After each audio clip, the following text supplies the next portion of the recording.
แสงเงินแสงทองอยู่ที่ตาดเนี่ยงเนาะทายงามดีภาพบรรยากาศที่สวยงามหลายนำตกตาดเนื่องสายดุ่มเกิดขึ้นแล้วอยู่ที่ตาดเนื่องเนาะไปแล้วโอ้สวยงามเลย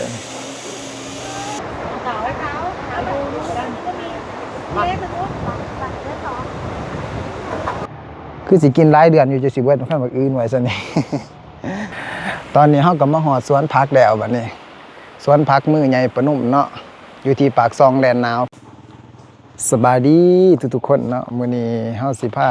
พี่น้องมาชมบรรยากาศอยู่ที่ปากซองแลนนาวนี่คือทางเขาไปตาดเนาะที่ว่าเฮามาฮอดแล้วมาฮอดจอดถึงหลังจากที่เฮาจอดรถไว้ทั้งนอกแล้วก็ซื้อปีเข้ามาเนาะซื้อปีเข้ามานี่คือทางเขาเฮาสิไปเบิ่งบรรยากาศทางในนํกันเนาะก็ถือว่าต้นปีนี้เนาะ2025ปีใหม่เฮาได้มาปากซองแลนนาวเฮาก็สิได้พาพี่พาน้องมาชมบรรยากาศทางด้านในนํกันมาเบิ่งนํกันเด้อพี่น้องมื้อนี้เฮาสิไปอยู่2ตาดเนาะแล้วก็อีก2สถานที่จังไปเบิ่งนํกันว่าสียาวสำใดเนาะสิพาชมบรรยากาศยาวๆไว้นํกันเด้อสถานที่แรกที่ว่าเฮามานี่ก็คือตาดฟ้านเนาะตาดฟ้านที่ว่าเฮามาเป็นสถานที่แรกอยู่ที่ปากซองในปีนี้และสถานที่ต่อไปคือตาดเยื่องตาดเยื่องที่ว่าเฮาสิไปต่อกันไปเนาะต่อไปก็แม่นอยู่ที่กาแฟสวนกาแฟเนาะปากซองไฮแลนด์ที่ว่าเฮาสิไปที่ว่าตอนนี้เฮาก็มาฮอดจอดถึงแล้วพี่น้องวันที่จุดไฮไลท์เด้อจุดเช็คอินเนาะผู้ใดที่ว่ามาตาดฟ้านแล้วก็ได้ถ่ายรูปอยู่นี่เป็นที่ระลึกเก็บไว้เนาะถือว่าบรรยากาศเย็นดีช่วงนี้ก็ช่วงฤดูหนาวอยากมาสัมผัสเบิ่งบรรยากาศในช่วงฤดูหนาวว่าสิหนาวสำไรเนาะว่ามันสิหนาวสำไรพี่น้องก็ถือว่าก็บ่หนาวปานใดเนาะบ่หนาวย้อนว่าเฮาใส่เสื้อแขนยาวนะคือ นี่คือบอนถ่ายรูปจุดเช็คอินเนาะนี่คือทางเข้ามาที่ว่าเฮาย่างเข้ามาถ้าว่าย่างมาฮอดถ้าว่าเฮาสิออกทางผีเนาะออกทางผีไปชมบรรยากาศยาวๆนำกันเด้อพี่น้องผู้คนก็มามากมายหลายคนเนาะมาปากซองแล้วนี่ต้องได้มาตาดเนาะตาดฟ้านกับตาดเยื่องเป็นสถานที่ที่ว่าขึ้นชื่อเนาะจุดท่องเที่ยวของปากซองเลยเพราะว่าทางเขามาก็บ่ไกลจากทางใหญ่เป็นทางลาดยางเพิ่นปูเข้ามาเลยสะดวกสบายแล้วก็ตาดเยื่องก็ไกลตื้มเข้าไปอีกเนาะไกลหนทางครับไกลหนทางกว่าตาดฟ้านแล้วเฮาจะไปเบิ่งนํกันเฮาสิพามาเบิ่งบรรยากาศอยู่ในตาดฟ้านเสียก่อนเนาะก่อนสิไปตาดเยื่องมื้อนี้ชมบรรยากาศยาวไปนํกันเด้อผู้ใดที่บ่เคยมาเห็นจักเทื่อเนาะโดยเฉพาะเป็น FC พี่น้องทั้งฝั่งไทยก็เบิ่งบรรยากาศไปนํกันเนาะจะมีทั้งเฮือนแบบเฮือนโบราณเฮือนใหม่เป็นเฮ็ดสวยงามเนาะพี่น้องทางเข้ามาจะประมาณนี้สิพาย่างเข้าไปทางด้านในเด้อพี่น้องย่างเข้าไปนํกันเด้อทางเข้าไปจะเป็นประมาณนี้แหละคนทางย่างเข้าไปบรรยากาศลมรื่นสดชื่นแจ่มใสดีเนาะ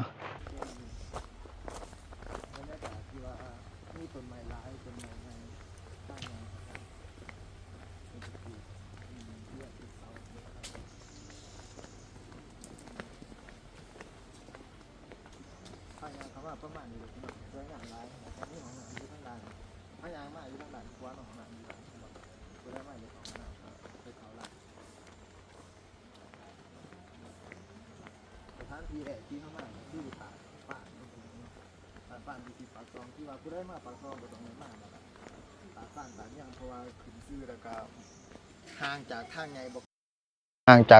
จะบ่ไกลขี่รถเข้ามาเขาเฮ็ดทางดีเนาะทางลาดยางเขามาฮอดเลยสะดวกสบายที่สุดเลยสุดยอด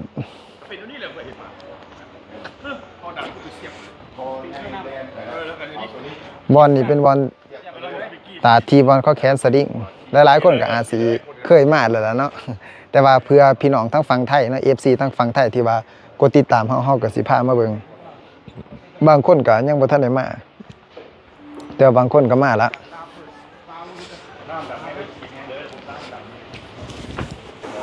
นี่คือบอลท้ายโหสวยงามขนาด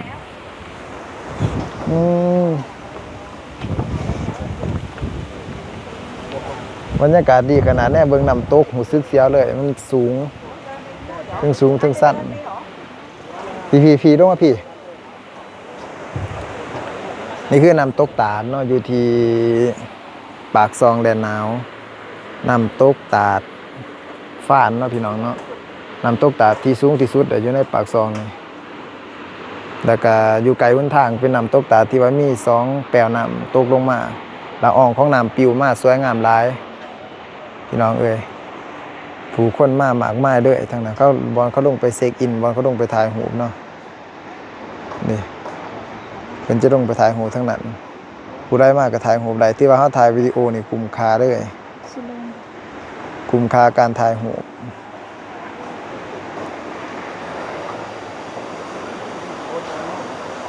หลายคนมาเนาะพี่น้องเนาะเขามาเบิ่งบรรยากาศนี่แหละมาแล้วสดชื่นแจ่มใสดีมีความสุขเย็นสบายเขาแขนสดิ้งพุ่นเนาะเสียงเขาแขนสดิ้งไปแล้วโหนสดิ้งไปแล้ว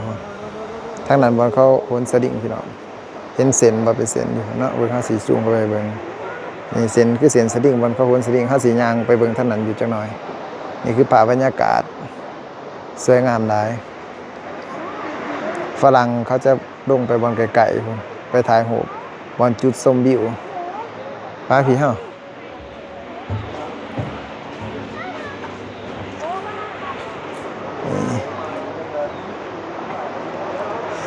มาเบิ่งมาส้มเด้อพี่น้องเด้อ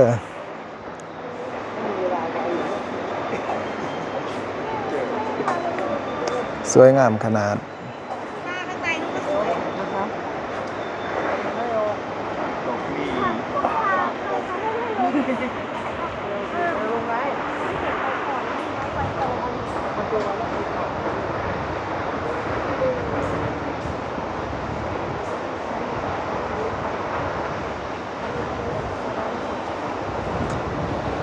เป็นผาที่สั้นที่สุดเลยสั้นไปสั้นเลยพี่น้องเลย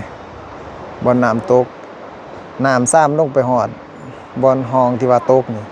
มันจะเป็นละอองเลยเนาะรู้สึกว่าสวยงามอีดีเนี่ยมึงอุ้ยกวน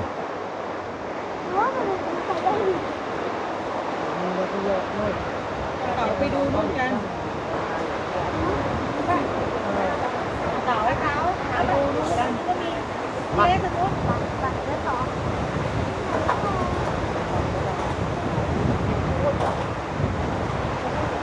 ขาลงขาขึ้นมันจะเป็นเหนือก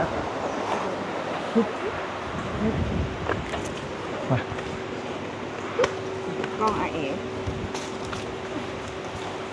ถือได้เอ๋โหสลิงโชว์โหสลิงโชว์เอ๋โหสลิงโชว์บอนนี่จะเป็นบอนที่นั่งส้มวิวส้มบรรยากาศเนาะสามารถนั่งได้เป็นตังนั่งส้มบรรยากาศน้ำตกตาดท่านนี้จะนั่งบนนี้จะปลอดภัยสุดๆเลยเพราะมันบ่ไกลหนาผาปานใดเพราะมันมีสันที่2อยู่รุมผุนน้ำสวยงามมากๆเลยโหนสดิ้งเขาจะโหนไปทั้งพี่แล้วก็โหนนะพี่เกี่ยวขึ้นมาทางนี้ของเก่าถ่ายบรรยากาศให้เบิ่งค่ะถ่ายโอ้ความสวยงามความอลังการของตาดฟ้านถ่ายบรรยากาศที่พี่น้องในเบิ่งสวยๆเลยเฮาบ่ได้ถ่ายบรรยากาศวันนี้มาล้นแล้วเนาะบ่ได้ออกไปเที่ยวทางใดล้นเติบนะจนช่วงฮอดปีใหม่เนาะก็คือปี2025เฮาเลยมาที่ปากซองก็เลยได้มันได้มาแล้วเนาะได้มาเที่ยวมาเด่นแล้วก็ได้เสียอัดคลิปให้พี่น้องได้เบิ่งได้ส้มน้ำสำหรับผู้ใดที่บ่ทันเห็นเนาะผู้ที่ว่าเห็นแล้วคอมเมนต์ได้ว่าเคยมาแล้วเนาะก็บ่เป็นหยังบ่อนจุดเช็คอินเพิ่นจุดเช็คอินบอนถ่ายรูปเนาะแล้วก็มาอีกพี่จุดที่ว่าเพิ่นส้มวิวคือกันโอ้เขาโหนสลิงไปล่ะเร็วเขาโหนสลิงเฮาบ่กล้าโหนออกย่านความสูงกลัวความสูงมากๆเลยไอ้พี่มาเบิ่งเขาโหนสลิงนี่เขากำลังสิไปเนาะนี่เด้ว่าเพิ่นโหนสลิงเพิ่นกำลังสิไปมาเบิ่งไกลๆทั้งพี่มาเบิ่งบรรยากาศนำกันสดๆเด็ดตัวนี้เป็นเขากำลังสิไปเนาะ เขากำลังสิโหนสดิ้งโหนสดิ้งจะมีผู้ที่ว่าเพิ่นอิหยังเพิ่นหับถ่ายรูปนำเนาะเพื่อเอาบรรยากาศสวยงามก็คือผู้เชี่ยวชาญเพิ่นแหละผู้ที่ว่าเพิ่นเฮ็ดหน้าที่เกี่ยวกับการโหนสดิ้งเนาะอยู่ที่ตาดฝานเฮามาเบิ่งนำกันพี่น้องก็อยู่เบิ่งเพิ่นกำลังสิไปอืม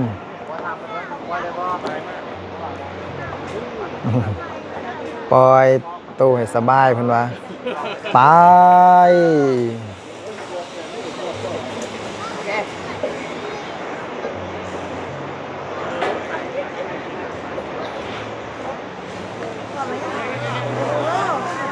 โอ้เพราะว่าท่านยังบ่ทันไปเนาะแต่ว่าท่านไปก่อนไปแล้ววันนี้ไปแล้วโอ้สวยงามเลยโอ้ย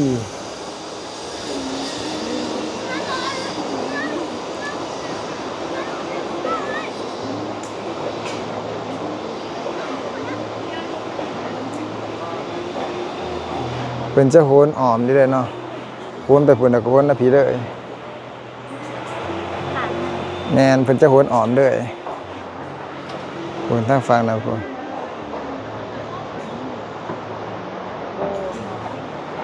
เป็นเจ้าโหนอ่อมนำต้นตาด้วยเนาะโอ้บางทีผมบรรยากาศด้วย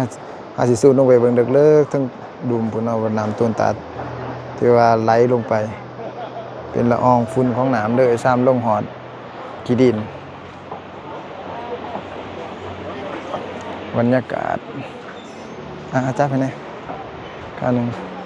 خد معاه شو كافيه خد معاه شو كافيه ตอนนี้ที่ว่าเขาพามาชมหอดจุดที่ว่าเพิ่นมาชมวิวของตาดฟ้านนะพี่น้องเนาะแล้วก็ต่อไปเขาจังไปเบิ่งเขาสิไปตาดเหนืออีกเนาะแต่จังไปเบิ่งน้ำกันเนาะตาดฟ้านสิขอโจไว้เพียงเท่านี้เนาะบรรยากาศสวยงามหลายสดชื่นเย็นดีเพราะเป็นช่วงบรรยากาศที่หนาวๆแน่เนาะช่วงฤดูหนาวเดือนหนึ่งที่ว่าเขาได้มาหอดจอดถึงแล้ววันนี้ไปเบิ่งต่อไปตาดเหนือน้ำกันพี่น้องไปเบิ่งน้ำกันเลยตอนนี้เขาก็มาหอดตาดเหนือนะพี่น้องเนาะเขาสิพาไปเบิ่งบรรยากาศทั้งหลานดูน้องกันทางเขาเพิ่นจะหอยกระซ่อนแล้วก็หอยทั้งกรุ๊ปสไลด์มันกระซ่อนเนาะถ้าพุ่นเป็นหวดเนาะเอกลักษณ์เนาะก็คือกระซ่อนต้องปลาแหลกเฮานี่แหละพาไปเบิ่งบรรยากาศทั้งหลานดูน้องกันเบิ่งน้ำตกตาดชมบรรยากาศไปด้วยพี่น้องสวยงามหลายทางลงเพิ่นจะแบบนี้เนาะมีกระซ่อนมีหวดเป็นเอกลักษณ์ของตาดเหนืองจะแตกต่างจากตาดฟ้านที่ว่าเฮาผ่านมาแล้วตาดนี่จะมีความสะดวกสบายบอนว่ามีอาหารเนาะผู้ใดมาตอนช่วงบ่ายๆอยากมากินข้าวอีกก็กินไหลเนาะเพราะเพิ่นมีอาหารคืออยู่ทางด้านเทิงนั่นแหละแต่ว่าเฮากินข้าวมาแล้วล่ะเฮาบ่อยากข้าวเฮาสิพาพี่น้องลงไปชมบรรยากาศเลยเนาะตามเราลงมาเลยเมื่อเขายางไก่สิหอนเขาจะได้ยินเสียงนำโตนเอาสิลงไปผุนแดบอลน้ำโตนผุนแดมันจังสีเป็นวิวที่ว่าสวยงามนี่คือบรรยากาศทางลงก็จะเห็นเป็นคันไล่ยางลงไปจนหอดทางลงบอลมีเครือใหม่พุ่นเนาะอยู่ทางด้านหน้าเขานี่แหละไปเบิ่งน้ำกันเด้อบางคนเขาอาจสิมาปิกนิกมากินข้าวอยู่พี่ถือสาถือหมอนมานอนส้มบรรยากาศเพราะบรรยากาศเย็นถึงว่ามันสีแดดก็ตามแต่ว่าอากาศเย็นมากๆเลยพี่น้องทางฝั่งไทยเคยมาอยู่บ่ตาดเหนืออยู่ที่ปากซองแลนหนาวแขวงจับประซักนี่คือเสียงที่ว่าเขาได้ยินนี่เป็นเสียงน้ำต้นเนาะเสียงน้ำต้นตาดโอ้นี่เขาปิกนิกอีกเขาเปิดเพลงมวนๆด้วย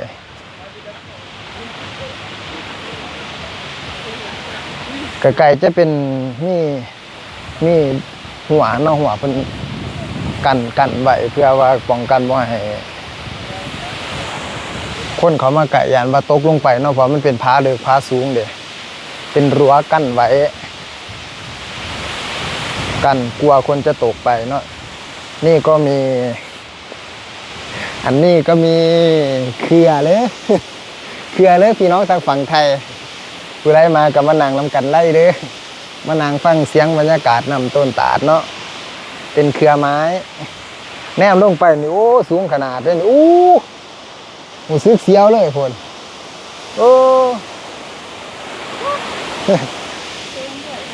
ตากล่องว่าสูงแห้งเขามาพี่เพราะว่าลงไปจะเป็นทางลงเนาะทางยางลงไปเบิ่งน้ำต้นตาด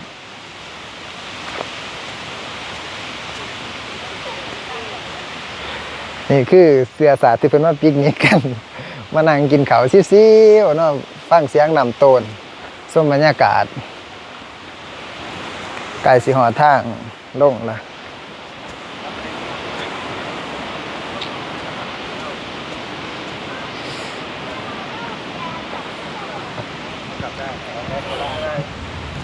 ทายแบบบ่ตัดต่อลงไปเรื่อยเพราะว่าให้พี่น้องเบิ่งนำกันลงไปเรื่อยเพิ่นได้จนฮอดนำต้นตาลพุ่นแหละนี่คือทางลงนี่เพิ่นกำลังสิลงเนาะแหล่งท่องเที่ยวน้ำตกตาดเยื้องที่ว่ามาฮอดนี่มันมาฮอดแล้วแต่ว่ายังบ่ทันฮอดจุดที่ว่าเป็นไฮไลท์ที่สุดเนาะก็คือจุดที่ว่าเป็นไฮไลท์ก็แม่นอยู่ทางลานดุมบ่อนน้ำต้นตาดมันจะเป็นละอองของน้ำเฮาไปสัมผัสน้ำอยู่มันสิมีความสดชื่นแล้วก็เย็นบรรยากาศดีทั้งหลานดุมนี่เพื่อนกำลังลงไปตากล้องพร้อมบ่ไปท่านพอเราก็ลงมาเลยนี่จะเป็นทางผ่านเครือเนาะจะมีเครือทางลงค่อยๆลงไปเลยมีภาษาเกาหลีด้วยแต่ไม่ใช่ภาษานี่ค่อยๆลงมาเพราะเพื่อนก็ลงคือกันโอ้จะกลมต้องผ่านทางลงไปแบบนี้ละเอาเลยสิพาเขาลงเองเลยไปทางลงจะประมาณจะพี่น้องเด้อ300 บาทนำต้นแต่ยังไกลเติบแต่ว่าตอนลงนี่นะจะบ่เมื่อยปานใดหรอกแต่ว่าตอนขึ้นนี่แล้วมันสิเมื่อยตอนขึ้นนี่เมื่อยแน่นอนแต่ตอนขึ้นนี่กลมดงแบบนี้แหละถ้าว่าผู้ใดสิลงไปเบิ่งนำต้นตาดเงี้ยก็สิได้ผ่านกองเครือนี่คือกันเนาะแล้วก็เพิ่นก็ให้ระวังเด้อส่วนใหญ่ก็บ่ให้ห้ามทิ่มขี้เหงื่อซะนี่เพราะว่าถ้าว่าเฮาทิ่มขี้เหงื่อมันจะเป็นบรรยากาศที่บ่สวยงามเนาะรักษาความสะอาดนำกันเพราะว่าธรรมชาตินี่สวยงามอยู่แล้วธรรมชาติเกิดขึ้นเองสวยงามถ้าว่าเฮาไปทิ่มขี้เหงื่อนี่มันก็สิบ่งามมันก็สิเป็นขาวเพราะว่าสถานที่ท่องเที่ยวแบบธรรมชาติแบบนี้เขาจะให้รักษาความสะอาดเป็นส่วนใหญ่รักษาซอยกันเนาะทางลงก็ให้ระมัดระวังตอนลงนี่จะบ่เมื่อยปานใดหรอกพี่น้องแต่ว่าตอนขึ้นนี่แล้วโอ้รู้สึกว่าน้ำต้นแห้งหลายเฮาสิเอาบรรยากาศให้พี่น้องได้เบิ่งไปยาวๆเลยแต่ว่าขึ้นมาเฮาจึงสิถ่ายรูปเนาะขากลับมาอาจจะค่อยถ่ายรูปตอนนี้อัดวิดีโอไปก่อนเสียงน้ำต้นแห้งขนาดตอนนี้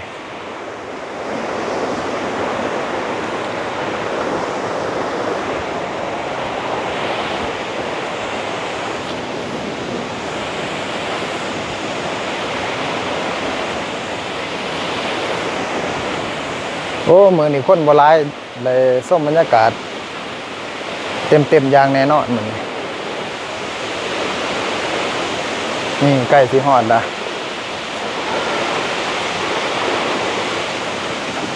ทางลงมาจะเป็นจุด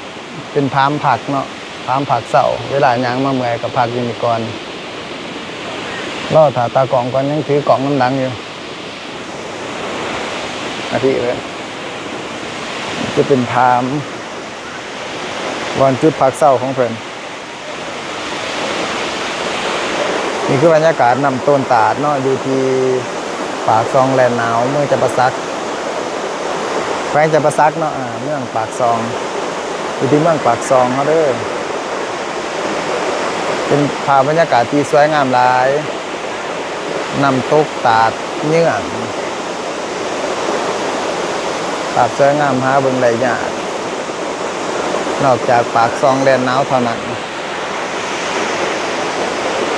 ถ้าสิลงไปลานดุมพุ่นเนาะบอลเขายืนพุ่นเขาจะได้ครับ จากละอองน้ำมากระทบใส่กายความสีรู้สึกสดชื่นแต่ก็เย็นดีฮะ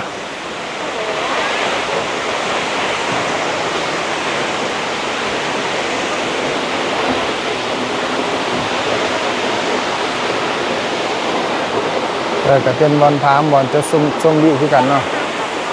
จุดส้มวิวตาดเงือง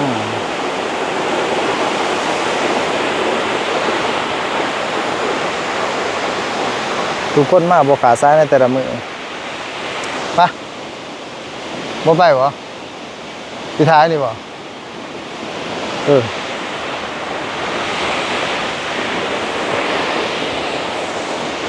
แต่ว่าตากองเมื่อยก็เลยถามเพิ่นไปผานี่บ่แต่ว่าเฮาสิลงไปเนาะพาพี่น้องลงไป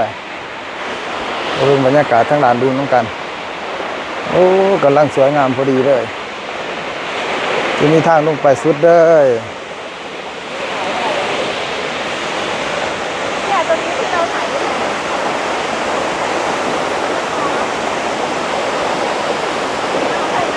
ไม่ได้อ่ะ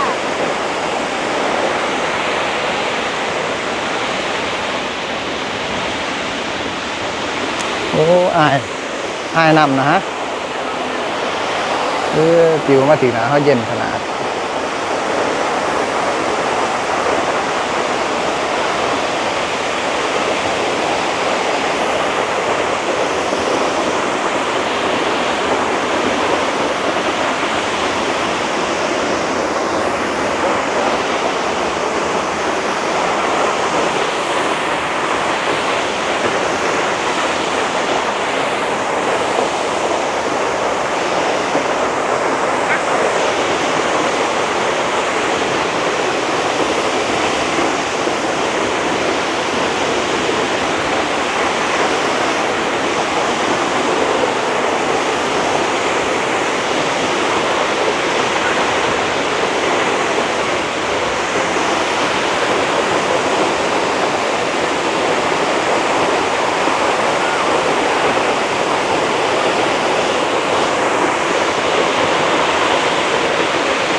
ลงมาทางดุมแห้งเย็นคักโอ้เย็นดีๆแล้วอองเขาน้ำผิวมันแห้งด้วยย่างเท่านี้ก็บรรยากาศดีขนาดเนาะ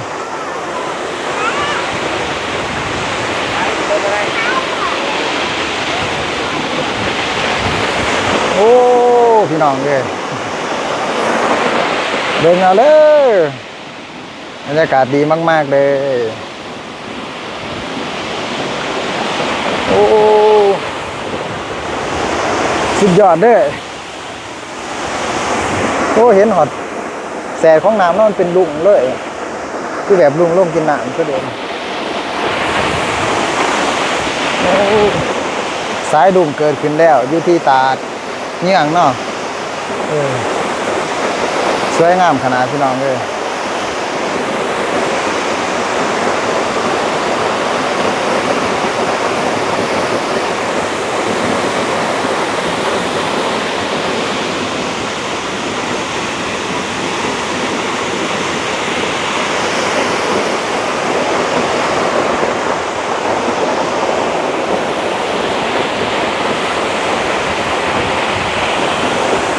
โอ้เย็นดีเย็นดี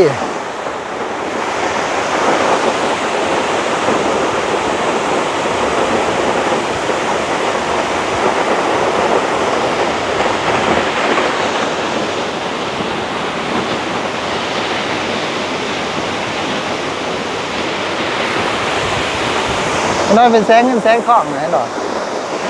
นี่นะ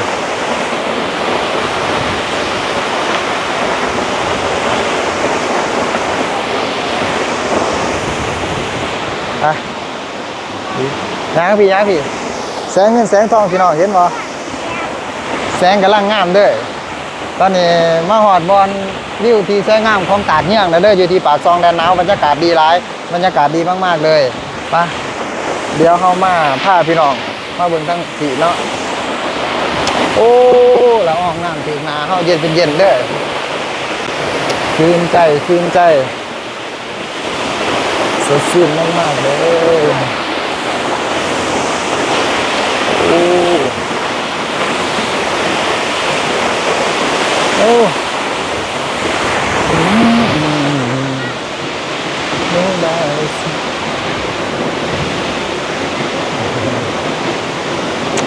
โอ้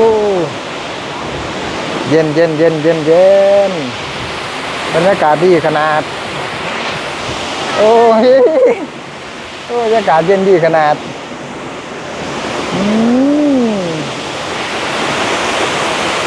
เดี๋ยวเอาเบิ่งแสงดุ่งเนี่ยแสงเงินแสงทองกำลังมาเพราะว่าเราอองของน้ำต่อกับแสงแดดแล้วมันจะเกิดสีแบบนี้เนาะโอ้โหกองเขาตอนนี้คิดว่าจะมั่วแล้วตอนนี้โอ้สีงามเป็นงามเนาะแสงสีดุ่งอยู่ที่แสงเงินแสงทองอยู่ที่ตาดเงี้ยงเนาะทายงามดีโอเคพี่น้องเดี๋ยวเราจังไปพอกันอยู่ที่สวนกาแฟปากซองไฮแลนด์เนาะไปพอกันอยู่ที่ปากซองไฮแลนด์เด้อตอนนี้บรรยากาศดีไรโอ้น้ำมันถึงนะเขาเย็นเป็นเย็นเด้อโอ้โหซิว่าสดชื่นแจ่มใสมีความสุขหลายโอเค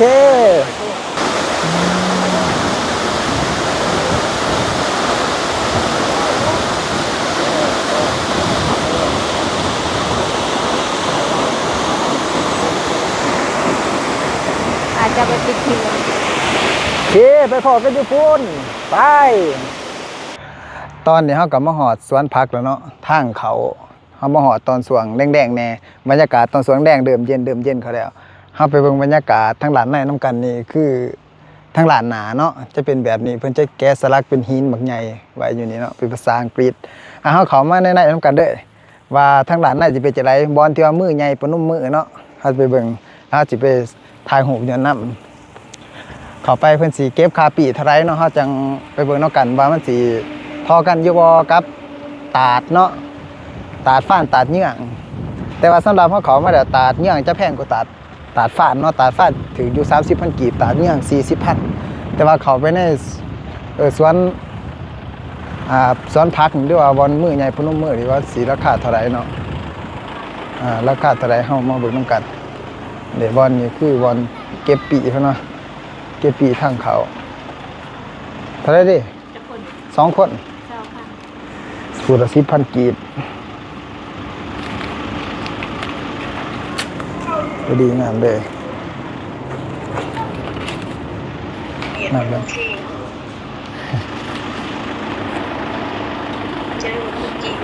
โอเคนี่คือปีข่าวไฟโอ้ยได้พูดเอาไฟแล้ว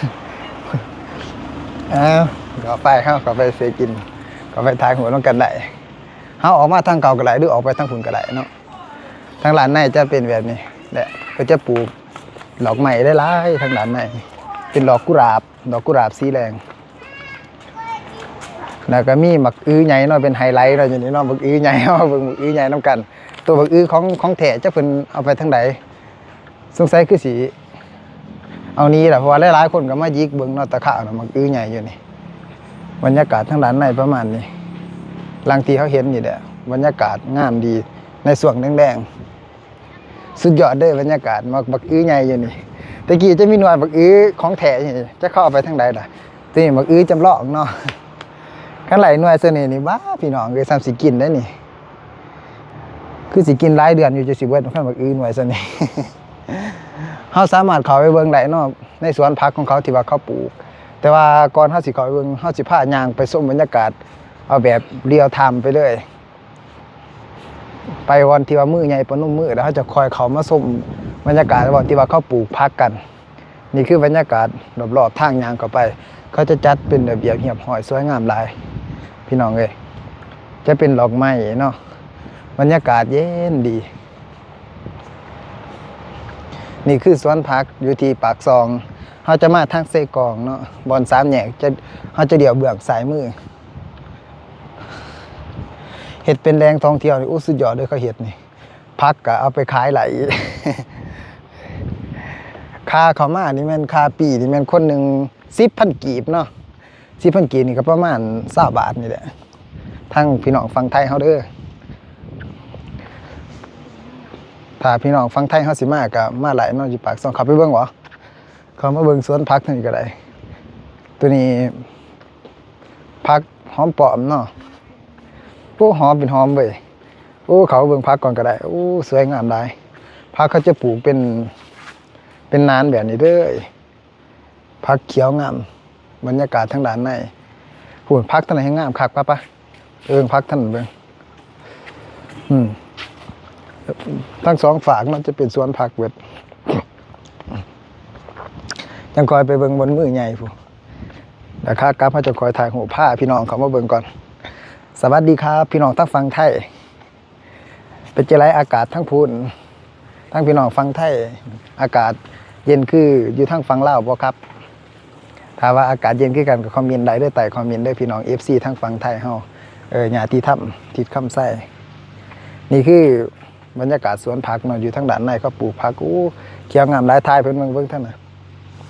ผักหลายขนาดเนาะงามเป็นงามเด้อบ่ไหวบ่ทายไหวสวนผักปะออกมาพี่บัดนี้โอ้ย เกือบไปแล้วเขาเป็นผู้เป็นซีเมนต์เลยเขาก็มีอันนั้นอันแบบมันทางลงเฮาสามารถเข้าไปส้มได้บนใดเฮาอยากเข้าไปเพิ่นอนุญาตเข้าไปเบิดเนาะเฮาไขประตูเข้าไปโดดทั้งลาน2ข้างนี่หรือว่าเฮาอยากมาย่างส้มซื่อๆก็บ่เป็นหยังเพราะว่าเฮาได้ซื้อปีเข้ามาแล้วถือว่าเฮาเที่ยวได้เต็มที่เด้อ 10,000 กีบสิอยู่เบิดมื้อก็ได้แต่ว่าก็บ่มีผู้ใดดอกสิอยู่เบิดมื้อเนาะ เฮาก็บ่อยู่คือกันนี่คือบรรยากาศไฮไลท์ใกล้สิฮอดล่ะฮอดมื้อใหญ่ปะนมสบายดีอนันตะ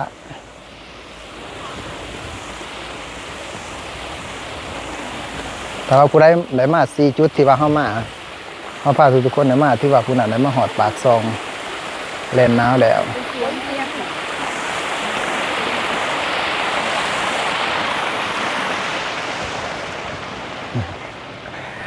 ตอนนี้เฮาก็มาฮอดสวนผักแล้วบัดนี้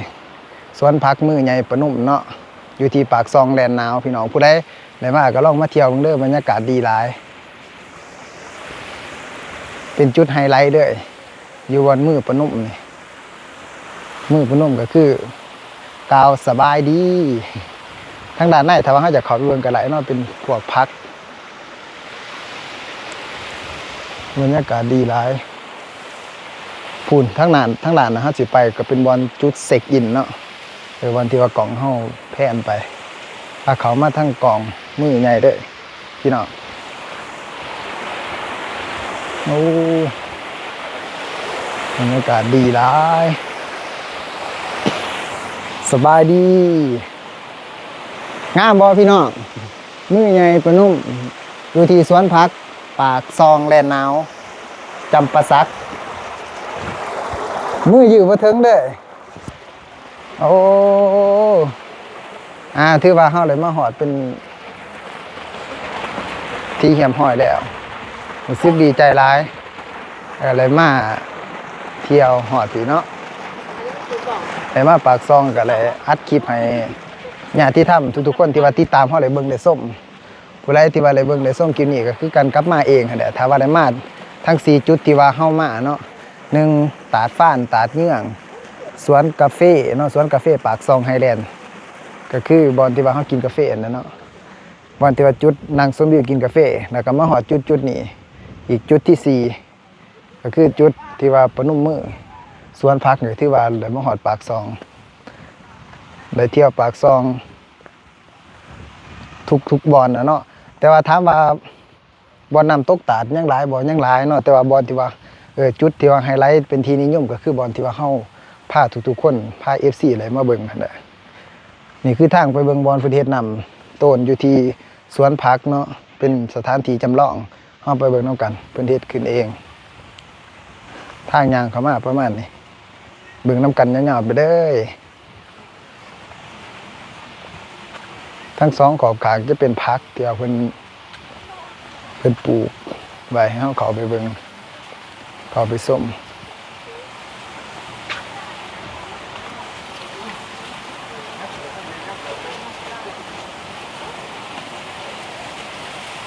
ที่รู้ว่าน่ะ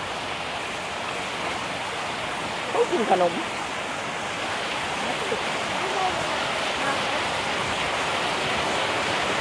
โอ้อ๋อนำต้นแล้วนำต้นเพิ่นเฮ็ดเนาะสวยงามหลายพี่น้องบ้าแล้วคำยินดีต้อนรับ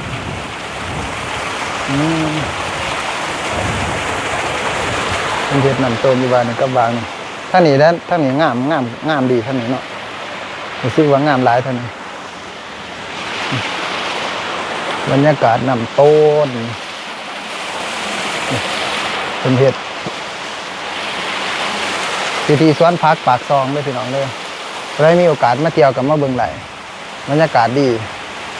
แลดร้อนแต่ว่ากับบ่ร้อนเนาะเพอบรรยากาศเย็นดีทั้งในก็จะเป็นสวนทั้งปีก็เป็นพักเนาะเพิ่นจะปลูกดอกไม้แบบนี้ดอกไม้เขียวงาม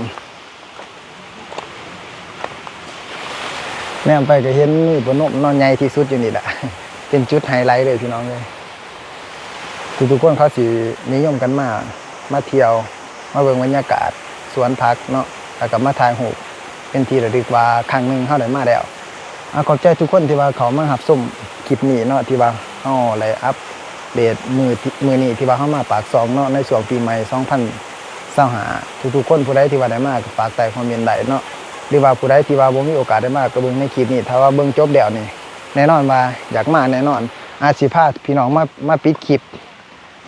ให้พี่น้องในเบิ่งอยู่ในบรรยากาศในสวนผักอีกจักหน่อยเนาะทั้งด้านก็จะเป็นแบบผักสลัดผักกาดเนาะโอ้ใบหนาเป็นหนาใบใหญ่เป็นใหญ่ด้วยถ่ายค่อยๆถ่ายไปเท่านั้น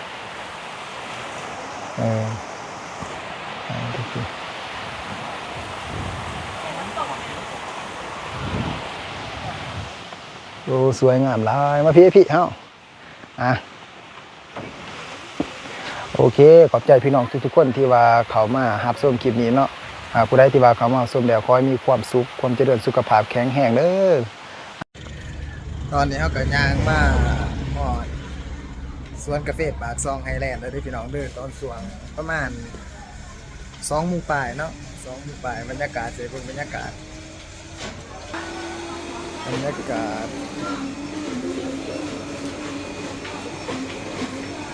ประมาณนี้นะปากซองไฮแลนด์คนมาหลายไอ้กาแฟแล้วก็นั่งส้มวิวกินกาแฟส้มวิวบรรยากาศเย็นๆบรรยากาศดีๆแบบนี้เนาะ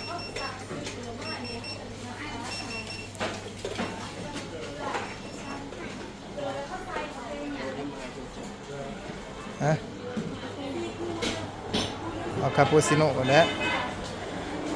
เรียกขนมหรือว่าวะเนี่ยตั้งรับไปหน่อยขายคาปูชิโน่ปันเอาจอบนึงด้วยเอาจอบนึงก็ขนมก่อน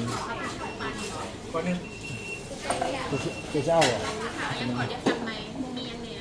คาปูชิโน่ปัน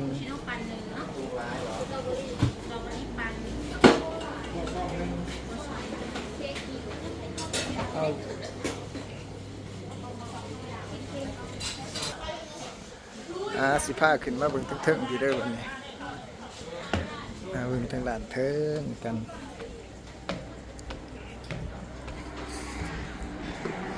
บอนจุดไฮไลท์ของปากซองไฮแลนด์สวนกาแฟเนี่ยจุดสุดหูสุดตาพี่น้องเอ้ยแง่สุดหูสุดตาเลยงามหลาย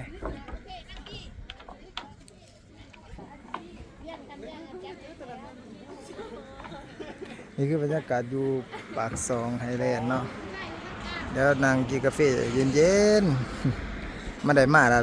ถ้าว่า ผู้ได้มาปากซองมาหอดจุดนี้ที่ว่าโอ้สุดยอดเด้อหอดปากซองและเลยเที่ยวปากซอง คือปากซองไฮแลนด์เข้ามาตะวีคือตาดฟ้านตาดเหยือกน้ำมาปากซองไฮแลนด์อีกสวนดอกไม้เนาะ